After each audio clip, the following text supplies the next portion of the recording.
හරි. අද අපි කතා කරන්න යන්නේ තරංග පරාවර්තනය හා වර්ධනය. ළමයි මේකෙදී අපි ඉස්සෙල්ලාම කතා කරනවා ආලෝකය කියන පාඩම. ආලෝකයේදී අපිට කතා කරන්න තියෙනවා ආලෝක කිරණ ගැන. මොකක්ද ළමයි ආලෝක කිරණයක් කියලා කියන්නේ? ආලෝක කිරණයක් කියලා කියන්නේ අපි සරලව ආලෝක කිරණයක් කරලා මෙන්න මේ වගේ තනි සරල රේඛාවකින් නිරූපණය කරනවා. හරිද? ඒතර ආලෝක කිරණ ගමන් කරන දිශාව අපි පෙන්වන්නේ මෙන්න මේ වගේ E හිස්සකින්. දැන් අපිට මේ වගේ මෙහෙම කූරු වගේ ආලෝක කිරණ යනවා වගේ පේනවද ළමයි? නැහැ. ඒකට හේතුව මොකක්ද? අපේ මේ ඇහැට මේ තරම් පොඩි ආලෝක කිරණක් බලා ගැනීමේ හැකියාව නැහැ. හැබැයි අපිට ආලෝකය පේනවනේ. එහෙනම් මොකක්ද වෙනව ඇත්තේ? ඔතන වෙන්නේ ළමයි ආලෝක කිරණ ගොඩක එකතුවක්. හරිද? මේ වගේ ආලෝක කිරණ ගොඩක එකතුවක් එකට තියෙනකොට අපිට එක පේනවා. හරිද? මේ වගේ ආලෝක කිරණ ගොඩක එකතුවකට අපි කියනවා මොකක් කියලාද ළමයි? ආලෝක කදම්බයක්. හරි කියන්නේ ආලෝක කදම්බයක්. මේ ආලෝකයේ ගමන් කරන දිශාව පෙන්වන්නේ කොහොමද? E හිස්සකින්. ඒතර ආලෝක කදම්බයක් වුණත් ආලෝක කිරණ ගමන් කරන විදිය අනුව ආකාර කීපයක් වෙනවා. හරිද?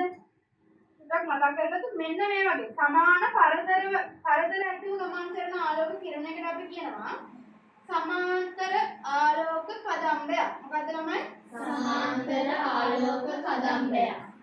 මේක ගමන් කරන්නේ සමාන්තර මෙන්න මෙහෙමනම්. මෙන්න මේ වගේ එක තැනකට එකතු වෙනවා වගේ එනවා නම් අපි මේකට අபிසාරී ආලෝක කදම්බය. මොකද කියන්නේ? අபிසාරී ආලෝක කදම්බය. නැත්තම් ආලෝක කිරණ ටික යන්නේ එක පොයින්ට් එකකට මෙහෙම නිකන් විසිරීලා යනවා වගේ නේද අපිට පේන්නේ. මේ විසිරීලා යන එකක් නම් අපි මේකට කියන අපසාරී ආලෝක කදම්බය. මොකද්ද? අපසාරී ආලෝක කදම්බය. දැන් ආලෝක කියන එක අපි පොඩි කාලේ දැන් දන්නවනේ. දැන් අපල grade 9 වලට එන්න කලින් පොඩි කාලේ දැන් වගේ ඉගෙනගෙන තියෙනවා. හරිද? එතකොට ආලෝකය කියන දේෙන් අපිට ආලෝක කියන දේ නිසා අපිට වස්තු නිරීක්ෂණය කිරීමේ හැකියාව ලැබිලා තියෙනවා. හරිද? ඒත් මේ ආලෝකයේදී අපි විශේෂ දෙයක් මෙතනදී කතා කරන ළමයි ආලෝක පරාවර්තනය. මොකක්ද නම? ආලෝක පරාවර්තනය. ආලෝක පරාවර්තනය කියලා කියන්නේ එක පැත්තකට කියන්නේ යම්කිසි මාධ්‍යයක සිට එන ආලෝක කිරණයක්. හරිද? එක්තරා මාධ්‍යයක සිට එන ආලෝක කිරණයක් එක්තරා පෘෂ්ඨයක වදිනවා. හරිද? මාධ්‍යයක සිට එන ආලෝක කිරණයක් යම් පෘෂ්ඨයක වැදිනවා.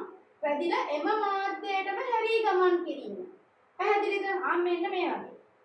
යම්කිසි මාධ්‍යයක සිට එන ආලෝක කිරණයට අපි කියනවා එන කිරණ පතන කිරණ. මොකක්ද ළමයි? පතන කිරණ. එන කිරණ පතන කිරණ. මේක අපි පිටියක් හරි මොකක් හරි තලදර්පණයක් හරි මොකක් හරි පෘෂ්ඨයක් මේක. මේක හරහා අපිට ආලෝකය යහපැතට යන්නේ. නැත්නම් පිටේකට වෙලා ආලෝකය දුනම පිටින් යහපැතට තියෙන අපිට පේනවද ළමයි? නෑ. අපි පොතක මේ කොළයක් අරගෙන කොළේ යහපැතට තියෙන අපිට කොළේ හරහා පේනවද? නෑ. ඒ වගේ පෘෂ්ඨ තමයි මේ. හරිද?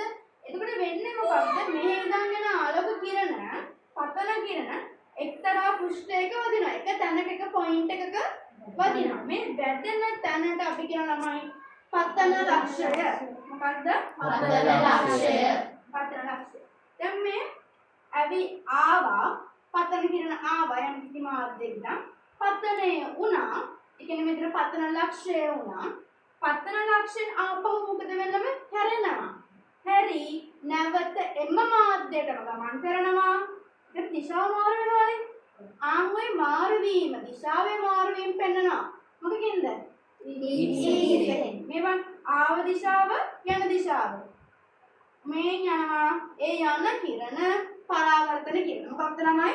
පරාවර්තන කිරණ. යන කිරණ පරාවර්තන කිරණ. පතන කිරණ පතන ලක්ෂය හැරී යනවා පරාවර්තන කිරණ. පැහැදිලිද? එතකොට මෙන්න මේ පෘෂ්ඨයත් එක්ක ලාම්පතියක් වෙන විදිහට අංශක 90ක් හැදෙන විදිහට අපි මෙහෙම රේඛාවක් නිර්මාණය කරගන්නවා. හරිද? මේ නිර්මාණය කරගන්න රේඛාවට අපි නමක් දෙනවා අභිලම්බය. කියන බා අභිලම්බය. පැහැදිලිද?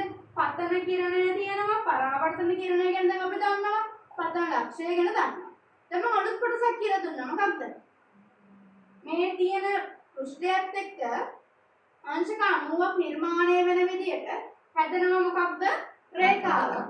ඒ රේඛාවට කියන මොකක්ද ළමයි? අභිලම්බය. පැහැදිලිද? හරි සරලයිනේ මේ ටික. දැන් අපි පතන කිරණයයි මේ අභිලම්බයයි අතරම කෝණයක් නිර්මාණය කරමු. කෝණයක් පෙන්නුවා.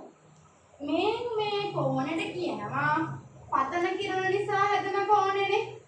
එහෙනම් හින්දා මේකට කියනවා පතන කෝණය. කියන්න බලන්න. පතන කෝණය. ඒ වගේ මෙයා බලන්නකො පරාවර්තන කිරණ නිසා මේ පරාවර්තන කිරණයයි අභිලම්බය අතර හැදෙන කෝණය පරාවර්තන කෝණය. අය මං කියනවා පතන කිරණයයි අභිලම්බයයි අතර පතන කිරණ නිසා හැදෙන කෝණය මොකක්ද? පතන කෝණය. පරාවර්තන කිරණයයි අභිලම්බයයි අතර හැදෙන කෝණය පරාවර්තන කෝණය. සරලයි නේද ළමයි? හරි. එහෙනම් ආලෝක පරාවර්තන කියන්නේ මොකක්ද? යම්කිසි මාධ්‍යයක සිට එන ආලෝක කිරණ පතිත වී එම මාධ්‍යයෙන් ගමන් කිරීම. මාධ්‍යෙම නැවත හැරී ගමන් කිරීමනේ. එතකොට අපි මේ කිරණවල මේ ආලෝක කිරණ සම්බන්ධව නියම දෙකක් කතා කරනවා. දැන් මේ ඉගෙන ගන්න එකම අපි නියම කියලා වෙනම පොයින්ට් එකක් කතා කරනවා. සරලයි. හරිද? පළවෙනි පොයින්ට් එක, කියන පළවෙනි නියමය. ආලෝකයේ විමල්